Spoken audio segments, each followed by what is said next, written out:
శివాని, చెప్పు. United airline ఒక flight ఉంది. ఓకే. ఆ ఫ్లైట్ బఫెలో ఎయిర్పోర్ట్ నుంచి జేఎఫ్కే ఎయిర్పోర్ట్కి 90 minutesలో వచ్చింది. ఓకే. సో అదే ఫ్లైట్ ఈవినింగ్ జేఎఫ్కే ఎయిర్పోర్ట్ నుంచి బఫెలో ఎయిర్పోర్ట్కి 1.5 గంట టైం తీసుకొని పోయింది. ఓకే. ఎందుకు? ఎందుకు బాగాలేదా ఫ్లైట్? మంచిగానే ఉంది.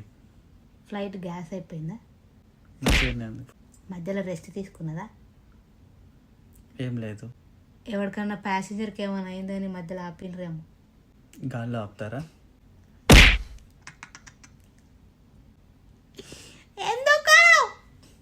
ఎందుకు? సో మీకు ఎవరికైనా తెలిస్తే కామెంట్ చేయండి. Please comment your answer.